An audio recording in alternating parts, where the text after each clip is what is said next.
Spectator's Energy Summits, kindly sponsored by National Grid.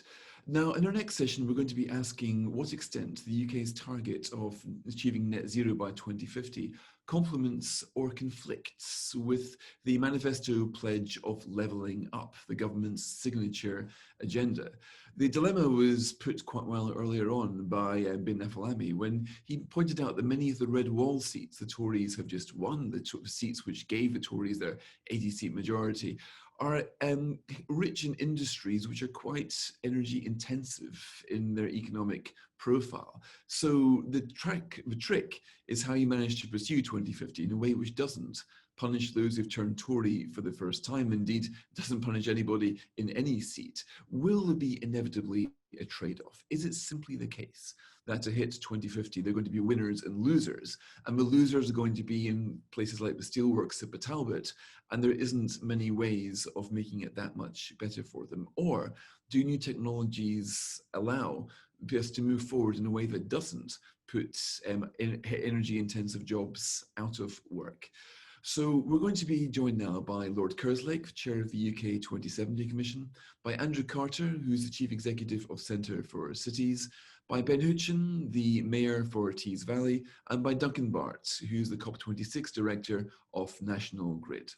I'd like to start by asking Lord Kerslake to give us some opening remarks, and I'll do some discussion afterwards, and then we'll be taking questions from you, our audience. So please do send them in either on the Zoom link or by emailing events@spectator.co.uk. Lord Kerslake, over to you. Well, thank you very much, Fraser. I'm really pleased to be speaking about two of the long-term challenges that this country faces. They'll be there after COVID, and they were there before COVID, and they are, in my view, fundamental to the future success of the country. Just let me start first with levelling up or rebalancing. I've been chairing a commission for over 2 years now on regional inequalities, and we've produced a number of reports.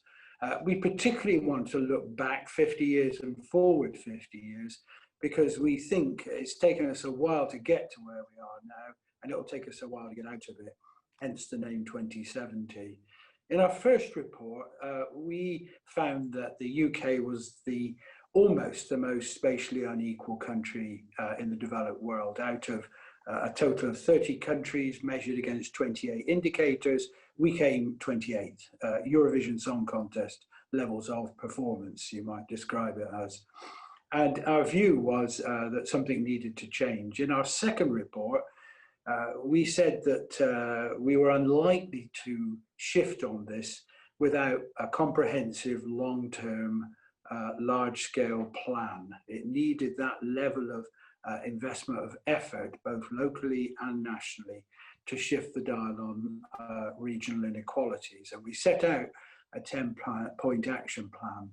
Number one of those 10 points was embedding spatial equality into the plan to get to zero carbon. Because our view is that we face a double-headed crisis here, both climate change and the impact of it being often most acutely felt in places of low income and poverty. So you need to consciously do things in order to get these agendas to align. And that's what we argued very much in our report. We did a third report in September, and in that report we said that COVID had both created challenges for the levelling up agenda and made it even more important. In fact, we won't, I think, respond to COVID without a major programme of levelling up. We can't deliver sustainable growth. Now, on the face of it, as you alluded to, Fraser, these two agendas don't sit well together.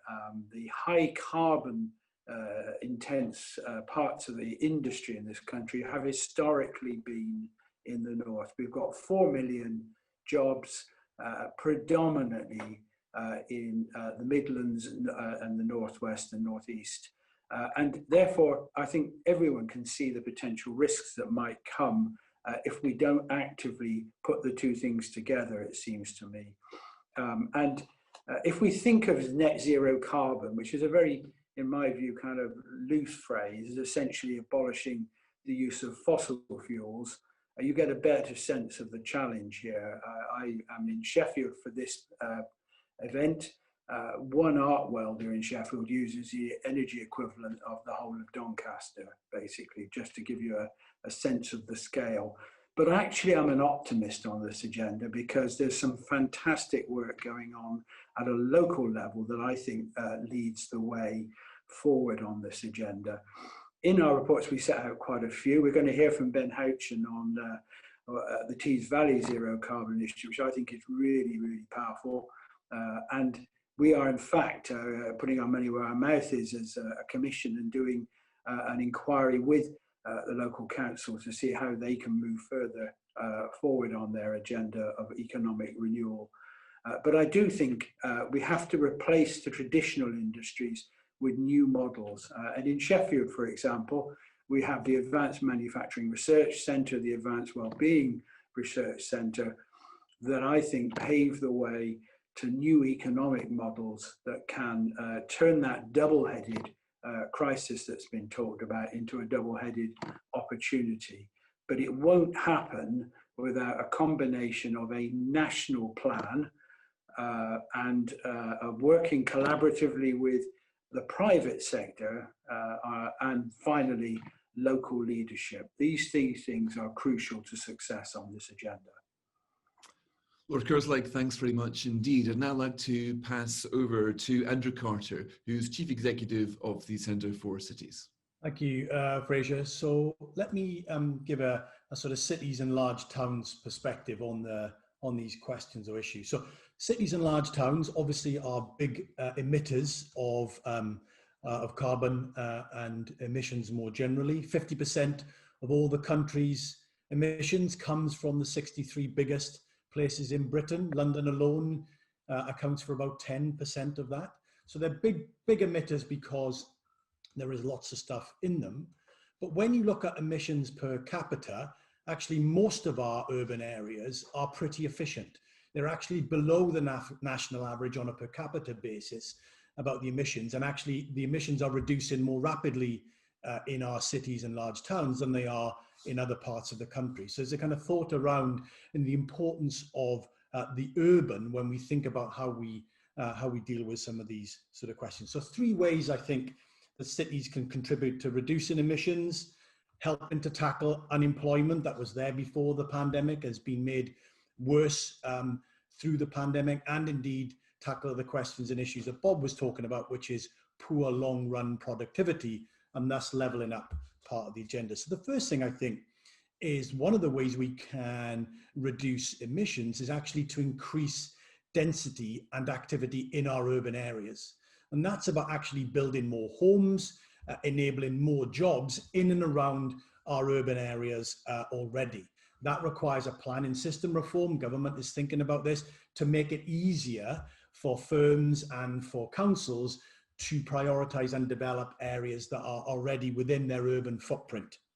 And I think that's really important, particularly as it relates to transport. So that's my first thing. I think we can think more about land use planning and its role in how the urban footprint expands and densifies in our urban areas. Second way that cities can help is actually to support a general move in different places in different ways, but a general move away from the car and towards public transport. In a sense, we know that outside of London and probably 1 or 2 of the other big cities, our public transport systems are pretty poor because of a lack of investment over a number of decades. But we also know that public transport is much more efficient in moving people around and indeed has lower emissions per passenger. So thinking about how we can encourage move away from the car and into public transport, I think is important. That will mean things like investing in buses. You know, Ben is thinking about what that means in a Tees Valley context, so is Greater Manchester, etc. So focus on buses. It also probably means thinking about introducing low emission zones. We have one in London. We have some others that in germination in other places, but thinking about how we can encourage better public transport and less car usage where appropriate, I think is my second reason. And my third option or third way that cities can help is actually to tackle the domestic energy use and particularly kind of housing retrofit. We've heard a lot about this since in the green recovery. 1 in 5 UK homes have particularly poor energy performance. But when you go to places like Burnley, Bradford and Blackpool, it's 1 in 3 of the homes in those places have particularly poor energy performance. Whereas if you go to some of our new towns, Crawley and Milton Keynes, it's only 1 in 10. So a big focus, a very particular and practical focus on energy performance in our housing sector, I think would pay dividends, not only from an energy reduction, but it's very labor intensive. So there's a kind of employment effect that we would see in places like Burnley and Bradford and Blackpool and others. So those are my kind of 3 ways I think cities can help. I think thinking about it from a place-based perspective gives us a way to bring these different agendas together. And my final point, is we need to further empower leaders like Ben and indeed leaders across our cities and towns in order for them to take advantage of and drive this agenda and to bend investment into areas that they feel are appropriate. And I'll hand back to you. Thank you, Andrew. And now I'd like to pass over to Ben Houchen, Mayor for Tees Valley, who has been in a way at the centre of this because of the various government announcements of various green initiatives. And Tees Valley has ended up in the front line. And Ben, over to you. Thanks, Fraser. And yeah, I think that's probably true. I think the reason we are at the forefront of a huge amount of the government's net zero ambitions is because of that traditional industry that we had. Teesside as an area produces more carbon than anywhere else in the country except for the Humber. And the Humber itself has similar geographical and socioeconomic makeup to the Tees Valley, large chemical, large steel. And so one of the biggest challenges that we have, which is why we've tried to get ahead of this, is that the net zero target actually means that the large chemical industry that we have in the region, which is the largest in the country, will not exist by 2050 unless we do something to tackle the carbon emissions. So this agenda is, there is huge opportunities for job creation, innovation, new technologies, but actually a big part of it is protecting the many thousands of jobs I currently have in the chemical sector in my region, as well as creating new jobs. And I think the net zero agenda is no more starkly felt than in Teesside, because over the last 5 years, we've actually cut our carbon emissions by nearly 50%. And the reason we did that is we closed the steelworks and put 3,000 people out of work. So it's very easy to cut carbon emissions if you want to put people out of work. And that is felt in post-industrial areas of places like Teesside, Humberside, parts of the Northwest. But the flip side of that is, while there is a huge danger that it will adversely affect areas like Teesside and others, there is a huge upside opportunity in it, because the infrastructure that we have in the steel sector, in the chemical sector, in the processing sector, that, let's be honest, is in large parts of the north of England that usually do sit within areas of high deprivation, that infrastructure is the thing that you can build net zero on. It's the reason, for example, that we have Net Zero Teesside, which will be the world's first industrial scale carbon capture and storage facility. That's a project that's going to cost somewhere between £3.5 and £5 billion just to build. It's going to capture 10 million tons of carbon out of the atmosphere, the equivalent of 3 million homes. The reason they've chosen here, out of 22 sites in the whole of the world, was because of the existing chemical and processing infrastructure. So there's a wonderful kind of poetry to this transition from old industry through to new industry, utilizing many of the same skills, because carbon capture, things like hydrogen, things like offshore wind, utilize largely the same skills as chemical processing and steel, which means that you're not putting people on the rubbish heap in their 40s and 50s who are finding that their old industry is no longer there, but can they be reskilled into the new one? So I think there's a huge opportunity for the north of England, and this discussion about levelling up is that if we get it right, it could see the north reborn, certainly places like Teesside reborn, as the UK centre for low carbon, clean growth, green technologies. Absolutely can be done. There is as Lord Kerslake has said, there is an important role that government have to play in this, because we can take a lead locally. We can absolutely bring people together to make these projects happen to an extent. But the biggest problem we face, I think, are two things that the government need to step up and make some decisions on. One is a national regulatory framework for these different technologies, whether that's carbon capture, coming up with a financial model that the government accepts, whether it's hydrogen, maybe some form of CFD like we did with offshore wind. We need a regulatory framework for the government to incentivize the private sector to bring investment into these technologies. At the moment, the only people really playing in this field are, the large, for example, Net Zero Teesside is a consortium of all of the big oil and gas companies from BP, Shell, Eni, Total, Equinor, the people who have the money to do this. But what we need is for the government to send a signal that this is a market that should be stimulated and give confidence to the market to create it. And just because there'll be lots of questions where we can get into the detail of this, just one point that I know was picked up about heating in the home. We could today significantly reduce our carbon emissions by pumping 20% hydrogen into our gas network. You can do that today without changing a single piece of technology or anybody's boiler or any infrastructure within the UK. We can't do that at the moment until the regulatory framework is put in place to be able to do so.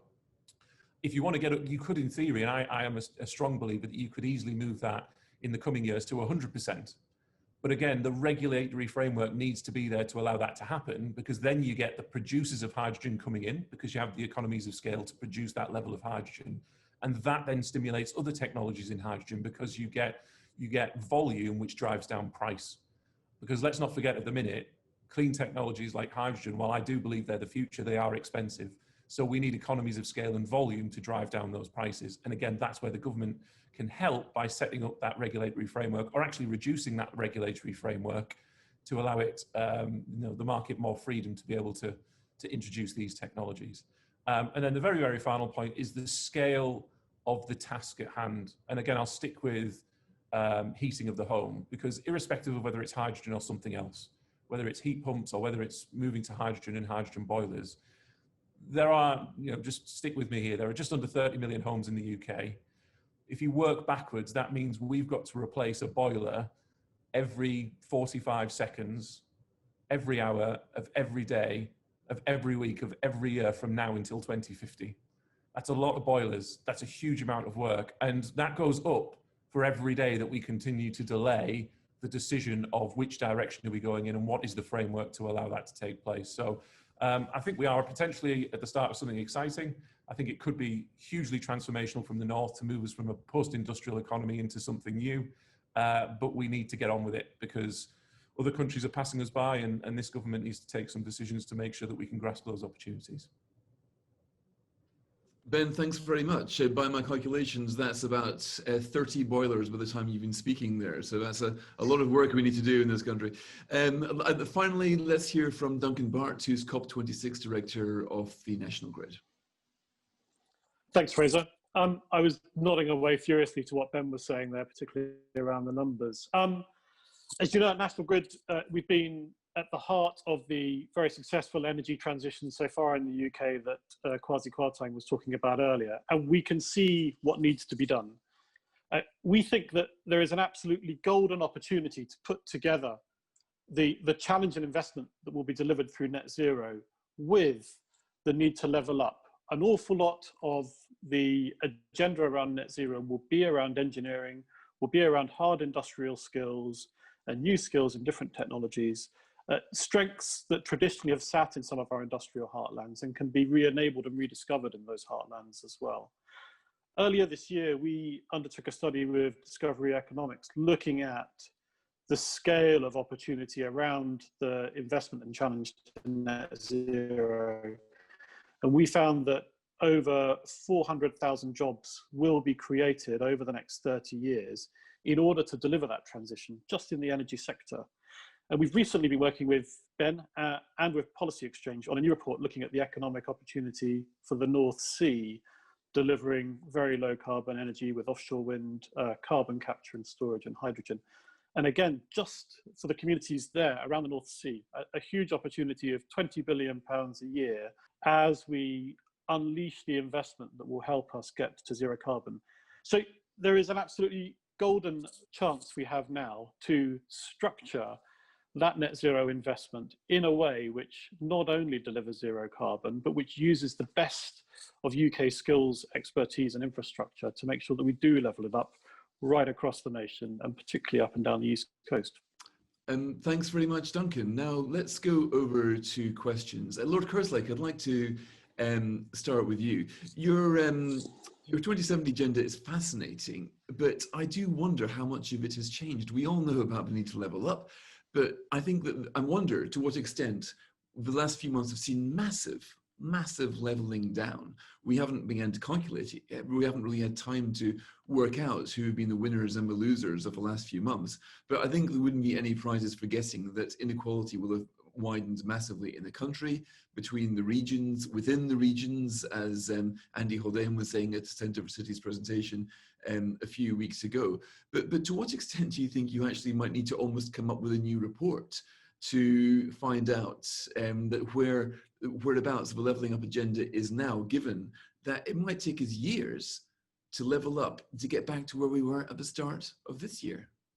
Yes, it's a good challenge, and that's why we did in fact do a fourth report, which we published in September, that looked very precisely at how COVID had affected things. And COVID has definitely not been a leveler. It's definitely hit those most vulnerable hardest, and that's true regionally as well as in terms of individuals. So there's going to need to be some here and now action to address those who were most affected by COVID. But at the core of our argument is that we will not, in a sense, recover fully economically from the impact of COVID unless we do levelling up at the same time. We can, in a sense, deliver the growth we need sustainably if we go back to the old model of all the growth happening in London and the Southeast. There has to be a more balanced approach to this. And it's going to have an impact environmentally if we go back to that old way as well, in terms of impact on a whole set of issues on resources, traffic congestion, house prices, and so on. So you have to combine levelling up with economic growth, and we won't, in a sense, be able to pay back the costs of COVID unless we grow. The worst thing of all we could do is go back into an austerity-driven process just at this point in time. So from my point of view, as I touched on earlier, COVID has, if you like, made the challenge harder in very specific ways, which we set out in our report, but it's also made the levelling up agenda even more imperative, I think. And what we did do in that report was highlight where we thought you could start the process of change over the next 5 years. So I don't think it's changed the agenda. I don't think in any sense the tasks, the 10 tasks that we set out have altered. What I do think is that the urgency of taking action has definitely gone up. Right, but if I can just come back a little there. You mentioned that, I mean, so far, or rather until COVID came along, the argument was that, look, it's a false dichotomy between the 2050 agenda and levelling up. You can do both. You can get green jobs, green growth.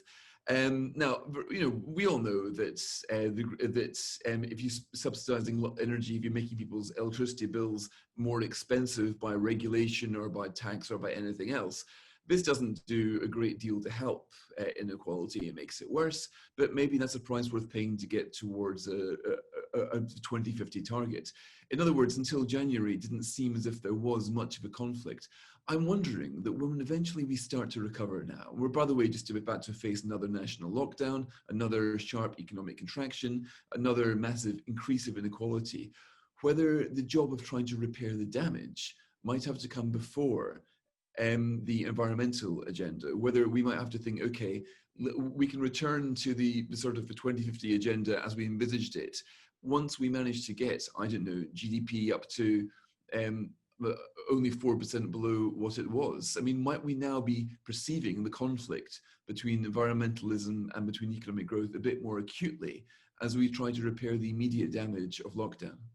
I can see the temptation of that argument, but I don't see it that way. I think actually some of the actions we can take can deliver on all of the agendas. To give one example, if we're going to be off of gas and moving to more expensive electricity, then as people have touched on, we should be investing in improving the energy efficiency of our homes. There's a huge opportunity there that would, if both at the same time as we move to more sustainable models of energy, also avoid the need for costs to go up precipitously. So I actually genuinely believe it's a false choice that you're putting here, Fraser. I think we can both do things that stimulate the economy, investment in infrastructure, transport in the way that Andrew spoke about, that will both help economic growth and it will, I think, take forward the agenda of levelling up. And indeed, it will take forward the agenda of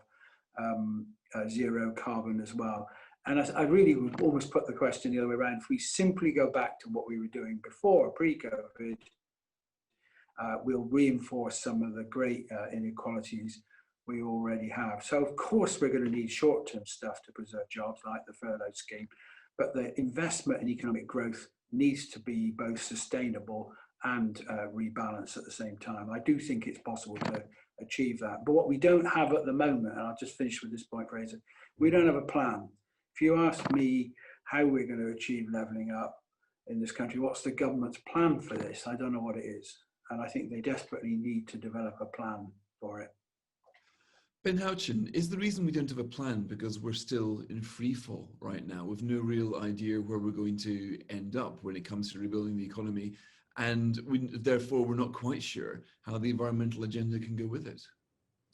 I think the issue that we've got is for years now, there's been a meandering of what are we actually trying to achieve. So my biggest frustration with government since I was elected in 2017 is that where we're getting to, for example, on hydrogen, we were talking to government about 3 years ago, and they then decided that they were going to go into their own little bubble and set up a hydrogen team, and they were then going to spend 18 months going out across the country and finding out what the lie of the land was, and then they might look at some technologies, and then they might come up with a policy and some sort of strategy. And now we're 3 years on, and I understand later this year there will be a hydrogen strategy produced. I'm fairly confident that strategy is going to say what we told them 3 years ago.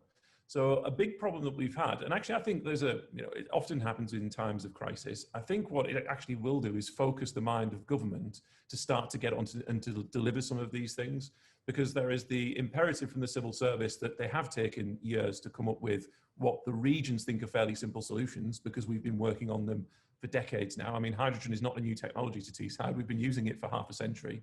And then now there's a political imperative to show not just levelling up, but short-term levelling up as part of the coronavirus agenda. So in all honesty, it's typical government policy making that civil servants don't want to make recommendations and put a proposal together because there's this whole argument of not picking winners and losers, whereas actually what they should have done is, and I would say this as a regional mayor, they should have devolved some of that responsibility to the regions that are going to be generating this technology and already produce it, because we would have got there a lot sooner.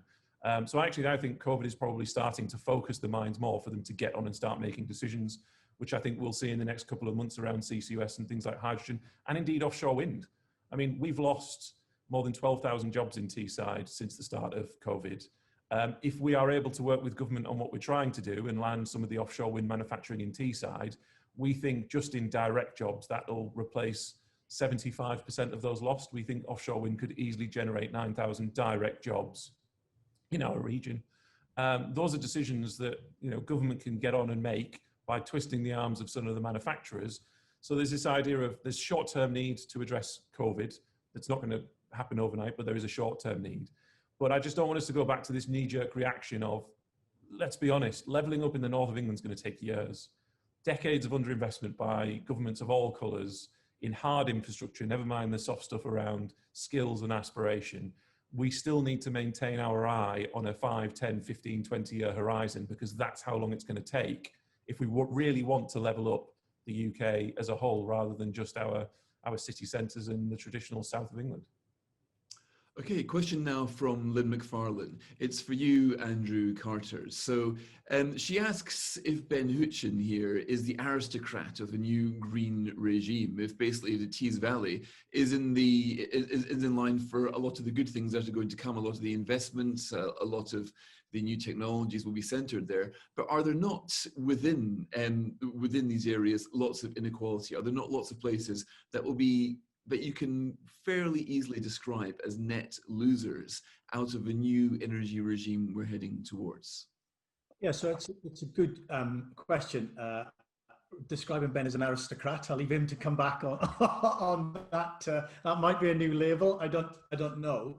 But that was one of the reasons why, I think the agenda that Ben has set out, it is at the sort of technology and innovation end, and that's incredibly important. One of the reasons I didn't talk so much about that and actually talked about fairly mundane, everyday things like making our homes more energy efficient, helping people to access public transport rather than necessarily get in their car, building more homes, which we know new homes are much more energy efficient, increasing density in urban areas because that drives productivity, which drives better jobs, better wages. Those are the kind of scaled effects and benefits that will not only benefit the very a smaller number of people that are actually directly employed or indirectly employed in the hydrogen technology frontier, but actually benefit all of these sorts of places. And I think that's part of the agenda. It's not only to focus on the sort of high technological end, but actually ask the question, what can we be doing across the piece to make our places more productive, have good employment, and as a result of that or through that, reduce energy. And I think that would be, you would see more winners that way rather than focus on the losers. Okay, a question for Duncan Burt. It's from Peter Haynes. To what extent do you think that as the government tries to come up with this agenda, it's going to end up having to change it again because simply so much is in flux right now on regional inequality and in much of the way that the economic future is being reshaped? I guess one of the main things here is look what's happening to the energy sector in general right now. We're getting trends that we never would have thought even 6 months ago. Even before COVID came along, we had a conflict between the Saudis and the Russians, which conspired to put the price of oil below $0 a barrel, which threatened American shale. There is just so much up in the air right now. So surely if the government attempts to come up with a longer term plan, it's going to be one which is going to have to need to be updated, just as surely as Lord Kerslake's commission had to come up with a new report only months after they published their first one. Things are very volatile and uncertain due to COVID for nearly every sector around the world at the moment. That's true, and no one would argue with that, I think. And we still don't know how and when we will precisely come out of that economically and from a business cycle perspective as well. But there are some really hard truths in there which stand out. The first one is that the whole world is now moving towards net zero. And for the UK, that means we need to get on board quickly so that we can make the industrial and economic advantages of being one of the first movers into our supply chains and into our industry infrastructure to make those changes ahead, and therefore keep those sites open, keep them working successfully under a new regime. We have China and Europe now committing to net zero, as the minister said earlier. And if, depending on what happens in the US election, we see the US move in that way as well, we would have more than 2/3 of global economic activity and global carbon emissions targeted at net zero between 2050 and 2060. Now, if I'm someone like Ben arguing strongly for development in the north, I would absolutely agree with his urgency. If we move quickly and see that investment enabled by government, then we can grow and we can move our industry faster so that we become zero carbon and we become the winners in that transition. The risk and challenge of waiting or delaying is that we will hold back and our sites will close and other sites in Japan or in India or in China will stay open instead and supply those feedstocks of hydrogen or steel or other projects. So there are real risks here as well as opportunities. And the opportunities really are quite unique to the UK. We're in a very strong position. Okay. A question for Ben Houchen from Alison Rodwell. Ben, you gave the example of saving carbon by closing industries such as steel, which will then result in job losses. Surely this will end up with us having to import steel with a higher carbon footprint while deepening our own regional inequality at the same time. She goes on to say the same could be said of coal production. If we still need a certain amount of coal, then shouldn't we produce low carbon coal here instead of importing it? No, I think it's an interesting point on steel, and it's one, unfortunately, it's an argument we lost 5 years ago with the closure of the Redcar Steelworks, but it is one that is very live in Port Talbot at the minute. with the potential bailout. Whether that's going to happen or not, we just don't know. But in all honesty, if you want my opinion on Port Talbot, if they did get a bailout of the numbers that are being talked about, they'll be back to government in 4 or 5 years' time asking for the same thing. And there's a real risk, actually, that Tata could just hand over the keys to the government, having put hundreds of millions of pounds into a very carbon-intensive industry, which is just increasingly uncompetitive in traditional blast furnace steelmaking. There are actually options for the UK government that I've tried to discuss with them. We have seen large international steelmakers, especially from North America, who are looking to bring electric arc furnace steelmaking to the UK. And every time I speak to one in particular who's very interested in potentially bringing it to Teesside, they're infuriated by the idea that the government would bail out Port Talbot again to the tune of what it would cost to build a brand new state-of-the-art steel plant that is low carbon electric arc furnace and would displace a huge amount of exports of scrap steel, because we tend to export roughly 12 million tons of scrap steel every single year. We tend to import a similar amount that has gone to Turkey and then has gone through electric arc furnaces, and then we re-import at a higher cost. We obviously outsource the manufacturing jobs that can come from that. So I think, again, it's about boxing clever, isn't it? So there is genuinely a place for steel making in the UK, and that isn't old traditional blast furnace technology, not just for net zero purposes, but economically we can't compete with emerging markets like those in the Far East where that is still done. But what we can do is we can do it at the high end, and we absolutely can be internationally competitive. And that's what you need to ask government to, my overall plan would be build an electric arc furnace steel plant in Teesside. It's low carbon, it's recycling steel. You stick it in the middle of a free zone, which means that manufacturing becomes more competitive, which means you're actually competitive with the likes of Thailand and China and the Far East when you're re-exporting your steel internationally, when you're displacing domestic markets as well. So actually, I think, again, it's about this idea that government needs to be a bit more joined up in its regulatory framework in the context of net zero. Coal's a really interesting one because, for example, there's been a big dispute recently over the open cast mine in Cumbria. That would potentially benefit in part Teesside because, interestingly enough, the Cumbria mine is talking about exporting huge amounts of that coal through Teesport, the River Tees. Now, the argument for that open cast mine was that it would displace imports, but the Cumbria mine are talking about exporting many millions of tons of it. So I often take those things with a pinch of salt. However, that's why we need a sensible transition.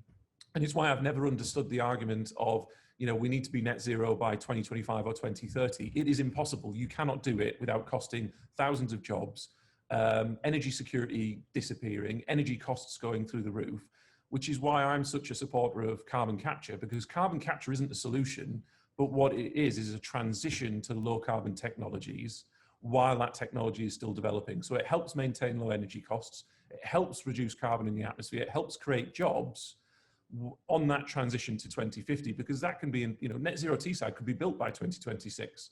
You're talking about 5,500 construction jobs. Is continuing to produce natural gas power plants that plug into carbon capture the answer? Clearly not, but actually that is a transition that could easily last you 50 or 60 years, while over the next 10, 20 years, you're looking at things like hydrogen, offshore wind, nuclear, and the other energy mix. Because I actually think fundamental to the problems we're facing, especially in our energy market, is the lack of a government policy, and the delay of the energy white paper causes more uncertainty, which is actually leading to higher costs. So government need to kind of just get on and make some decisions so the private sector and investors can get on and invest in the infrastructure that's needed. Lord Kerslake, what do you think of Ben Houchen's point there? I mean, is it simply time to tell Port Talbot and other similar communities that their technologies, blast furnace or whatever, basically belong in the past, and that there isn't any bailout which is going to stop them coming to the same crisis point 3 or 4 years down the line? So now simply is the time to bite the bullet, realign their economies. In other words, I mean, we can't go on telling everybody they're going to be a winner from this agenda.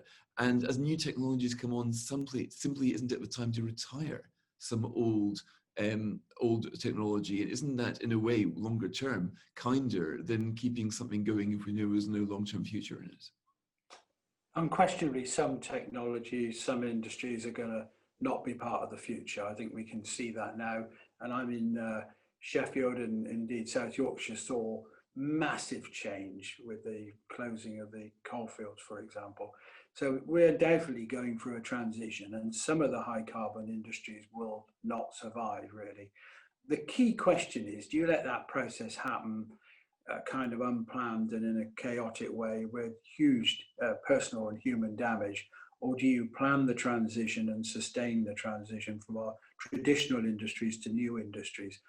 And I just think it can be done. People know that this is the kind of world we're going to have to move into, but without a kind of clear sense of government's policy on this and local initiative, locally empowered leaders, then they're going to resist it because they can't see what the future is. So absolutely, are we going to need to change? Definitely. How do we do that change is the key question, and how do we carry communities with us on this journey, I think, is the key point. And we've got plenty of examples of not doing it very well.